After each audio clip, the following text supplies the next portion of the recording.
嗨，大家好，我是坦平叔。今天是2025年8月7号，这一期咱们继续聊聊恒大清盘，聊聊中国的房地产。最近这个房企的消息比较多但基本上都是坏消息。百强房企新房销售连续2个月下滑超20%，不管是央企还是民企，不管有没有暴雷，这个新房销售都在下滑。新房销售下滑，这个去化难，那就导致什么？房企资金回笼困难，也就是现金流是越来越紧张，所以才有这个万科今年第8次向大股东借款。那有人就说了，这么借下去还借到什么时候呢？不着急万科今年还有138亿公开债需要兑付，这个恐怕都得深圳地铁来施以援手对吧？就看深圳地铁有多少钱。万科这个无底洞那深圳呢？那明年还有多少要到期的？后年呢？只要韭菜他不买房，只要这个开发商的房子卖不掉，那这个事情他是没有办法这个往下延续的。就是这个深圳地铁给的利息有多低，对吧？2.，那这个算下来也不少。再加上对吧，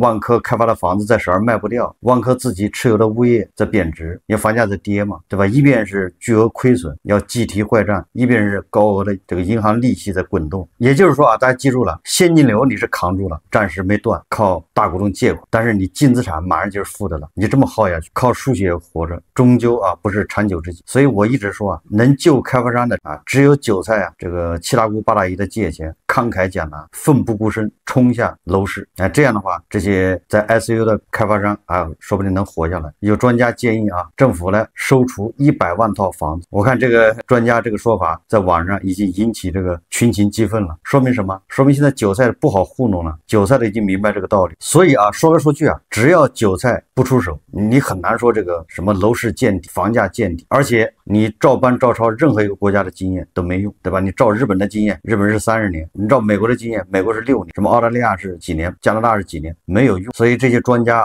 装模作样的，对吧？国家的这个经验，根据那个国家的经验来推算这个咱们的楼市2025年见底，有的是2026年，有的是2027年，不停的改。今天这个瑞银呢，它又这个调整了中国房地产市场这个稳定的这个预期。它鉴于百强房企新房销售连续2个月下滑超20%，这个曾经预测中国房地产行业将复苏的机构之一瑞银集团，在面对第2季度销售数据再度放缓的这个情况下，它再次修改了自己的预期，认为复苏时间将推迟。瑞银集团目前预计，由于第2季度销售再次放缓，中国房地产行业复苏将会延迟。瑞银中国及香港房地产研究主管林建国预计，除非出台更多刺激措施，否则一线城市的房价将在2026年中后期转为稳定。这个瑞银认为一线就是北上广深，在明年的下半年才能稳住。这个说法我记得跟这个咱们的专家马光远好像也不一致。马光远去年就说了一线城市已经稳住了，对吧？去年这个9月份出台政策之后我记得马光远做了个视频，他认为一线城市已经稳住了现在就看2、3、4线城市。结果你这个瑞银今天说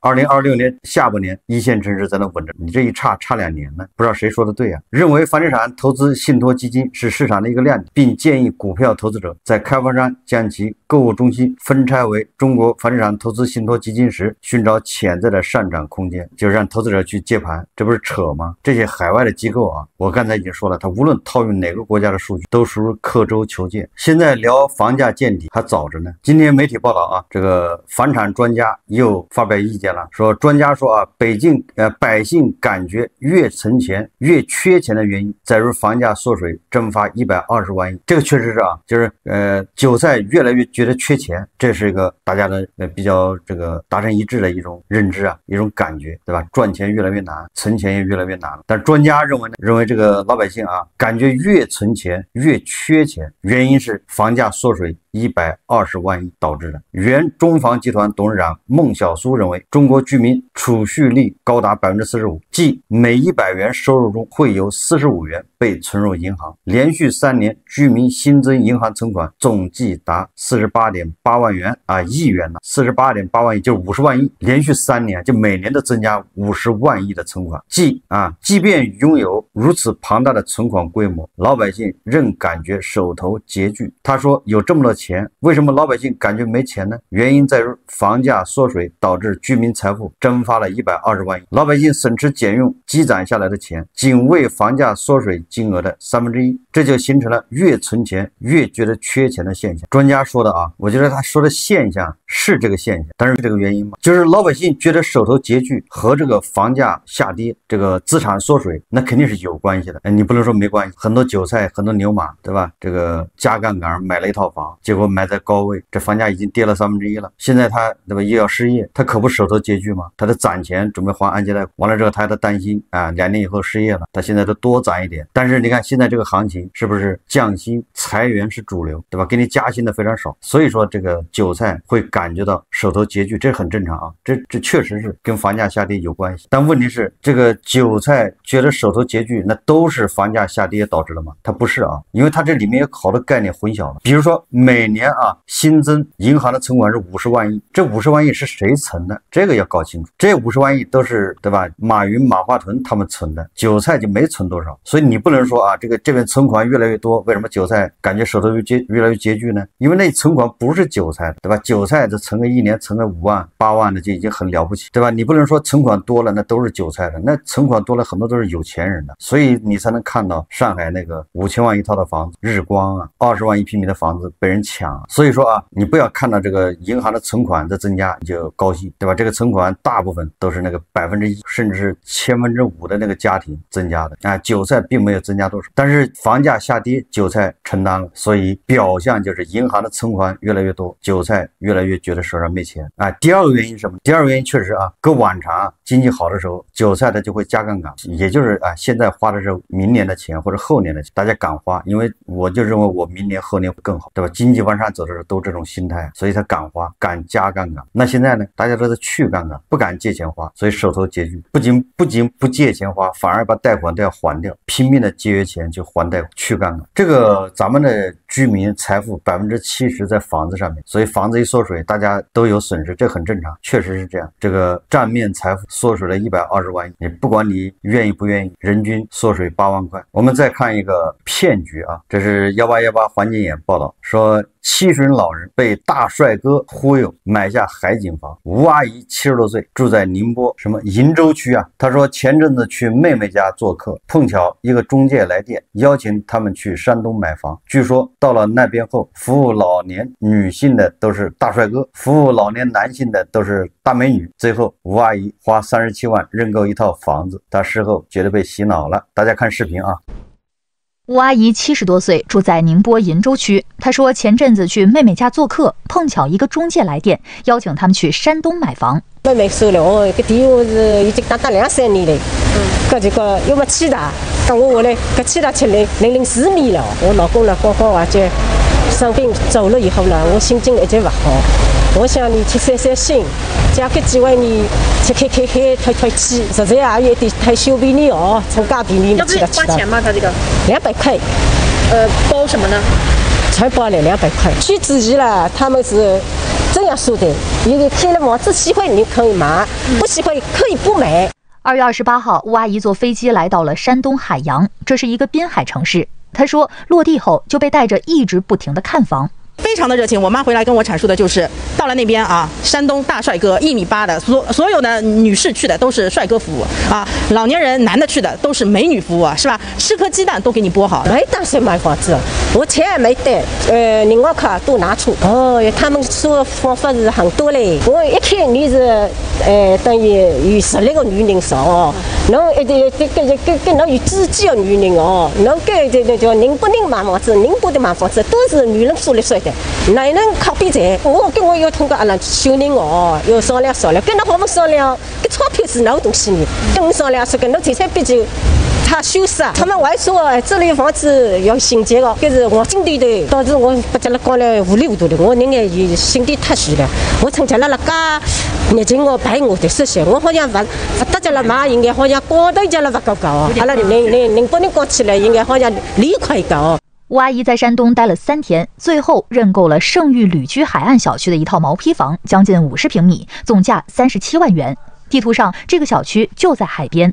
都是荒凉了，也没球子，也没车站，也没什么都没有。后面呢，是我其实去了海洋那个地方的，星级酒店一家也没有的啊。我到海洋去是坐飞机，要从青岛或者烟台，不论哪个地方，飞机场出发到海洋这个地方需要坐2个小时的车。打的去我要跟司机嘛一路聊去嘛，当地人是不会住海边的，因为海风一吹，什么东西都比较容易锈啊，是吧？每周5双休日，一大帮外地人都来这里买房子。那边的房价呢，我大概也问了一下，他说好的，3、4千块钱已经非常好了。我妈买的将近8000块钱1平方，配套措施又没有。山东买房，你人又不住在那，那你买了房干啥呢？是没用的了，就是把这个洗脑洗了，完你没了，你脑子一片空白了。吴阿姨的女儿说，她觉得母亲就是被忽悠了，于是找到街上买房的中介公司，提出要退房。中介公司在宁波鄞州区招银大厦里面。他买这个房子应该不会是贵的，能明白了没有？我们贵的房子有1万多的都有，甚至2万块的都有。这个地方首先环境气候绝对非常非常的棒，要不然这个阿姨不可能下单买房子。这个夏天呢很凉快，这个呢是正儿八经的能看到海的这种房子，海景房。他们所有的在海边的，如果是当地人的，除非是动迁房。北方呢它是干旱气候，北方又有海，比较适合我们南方人，因为这个地方呢干日不燥，润而不潮，所以说呢我们南方人去的非常的多。但是北方他当地的居民呢，他就会觉得海边会比内陆微微潮一点，这是事实。所以那边的房价到底是在一个什么水平？房价卖高了，你可以去起诉嘛。张经理介绍，吴阿姨买的房子就算不是自己住，也可以交给他们来管理运营。在任何的旅游度假区可以干嘛呢？就是租出去，作为民宿，相对来说呢，比酒店性价比要高的很多。周6、周日做度假呀，在那边住的人呢，还是非常不错的。吴阿姨的女儿还提到，当时跟母亲同行的人中，她怀疑很多都是托。你也不能说他完全是真的托。我买了房子，他会跟你说，阿姨呀，你这个微信群发发，你带你朋友去啊，吃一顿饭150，拉去山东我再给你100。如果这个房子是经由你吹嘘的，就成交了，就类似这种的，我再给你1万块钱。不可能的，阿姐啊，怎么说呢？我们的客户呢，说句实在的，什么样的我们都见过。这个地方，你说买了房子吗？啊，这个很喜欢，每一年，因为我们的客户很多年了。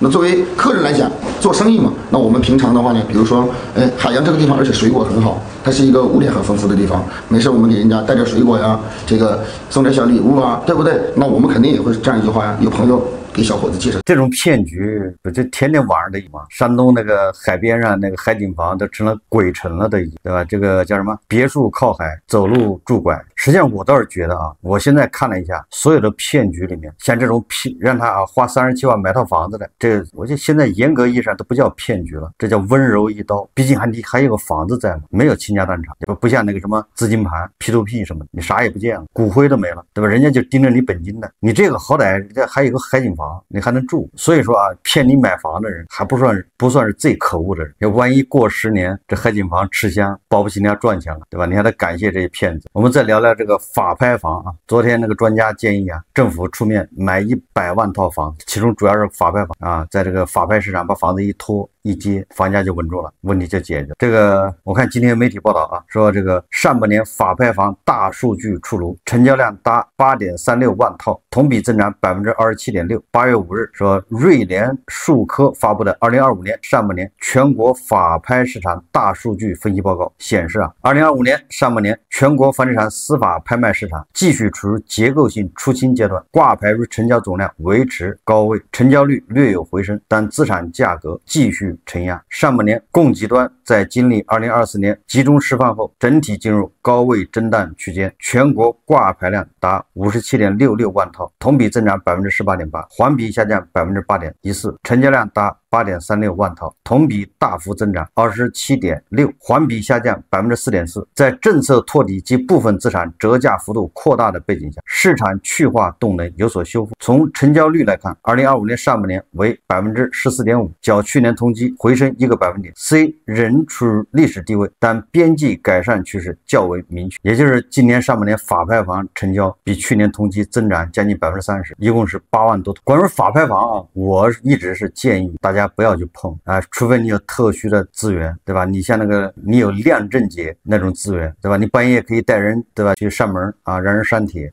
你要有这种资源可以，你半夜带人去让人家搬房子啊、腾房啊。所以普通的韭菜啊，你不要打这个法拍房的主意。这个法拍房虽然便宜个2折3折，比那个市场价啊，可能有的时候便宜3折，但是这个里面确实有很多坑，你到时候解决不了。你只要有一个坑把你绊住了，你就后悔莫及啊，对吧？如果你要有这个功夫啊，去研究这个法拍房，对吧？你要有这个能力，那你把你这个劲头啊，把你这个能力放在别的地方，你的成就或许更大，收获或许更多。不要打这个法拍房的主意，对吧？能顺利买到法拍房并住进去，然后把它卖掉赚钱的，这种是有特殊能力的。你又没有证可以亮。这个北京日报报道啊，说北京窜红法拍房系人为包装，简陋7折起，法拍房市场有水分啊！这是北京日报报道的。我记得咱们以前不介绍过通州有个叫什么别墅啊，叫天地美术小区，不是法拍吗？好多人跑去看嘛，那个房子已经20年了，因为种种原因涉刑事犯罪。结果你看今天北京日报说啊，这个北京窜红法拍房系人为包装，他这么说的，他说有客户半夜就来排队了，基本靠抢。近日经纪人小孙在朋友圈发出一条消息，小孙口中靠抢的房指的是位于东四环的晨光家园 C 区300套房源，以法拍途径出售。看似不缺买家的还有位于通州的天地美术小区，本不鲜见的法拍房怎么就成了经纪人口中的顶流？记者调查发现，2个小区窜红背后离不开房产中介和拍卖机构的花式渲染。所谓手慢无，只是营造的假象。哎，这个是北京日报说的啊，也不能说咱们唱空啊。北京日报呢，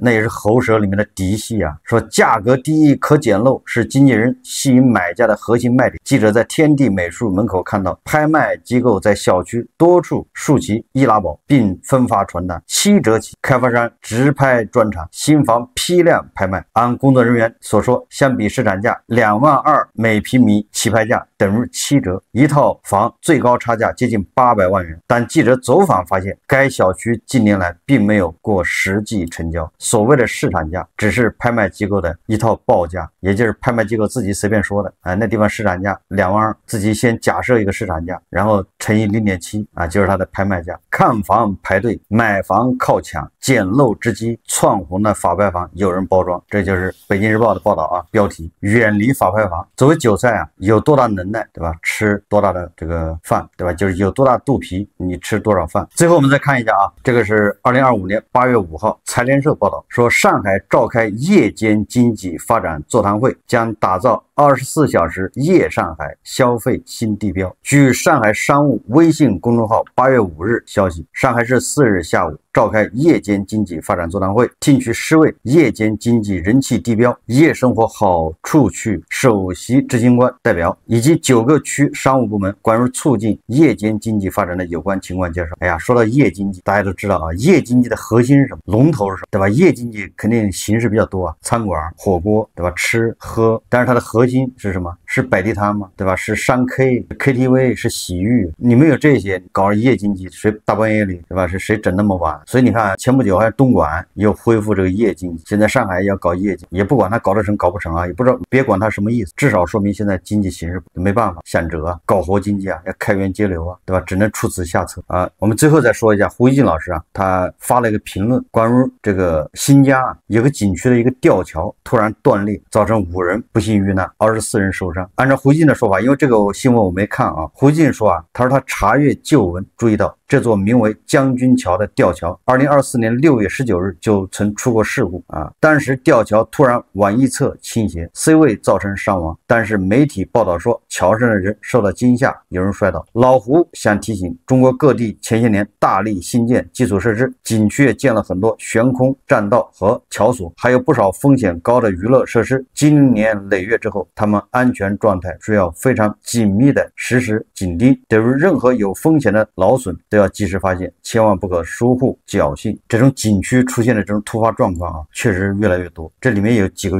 问题啊。首先第一个，这些东西当年上马的时候，实际上有点仓促，也就是它上马的时候恐怕的质量不达标。我以北京为例啊，这是10年前，不是现在啊，现在我不清楚了。10年前北京这个周边啊，有很多农家乐，它为了吸引人，它就搞很多儿童游乐设施，这个大家都知道吧？它有的农家乐那上的那些东西就粗制滥造，也没有个正经的去验收的，反正就是你在这吃饭，然后顺便在后面搞几个游乐场，免费的让小孩玩。哎，地方政府也不管，因为它不收费啊，所以那玩意儿都是土法啊，那个娱乐设施，结果那个安全的肯定是谈不上什么安全可言。哎，这东西如果人少还行，但是有的地方因为随着这个游客增加啊，这个加上现在的这个自媒体啊，对吧？这个媒体宣传，有的时候就变成一个网红打卡景点，莫名其妙，对吧？有人在网上一宣传一下，突然流量就多了，人就多了，人一多那儿就要出事。这本来它就没有什么安全措施，或者安全措施就是不达标，就有隐患，结果人再一多，我想很多景区都是这样啊。当时设计的时候恐怕也没想到这么多人来，结果就这么一错再错，就这么坚持下来。但是时间长了之后，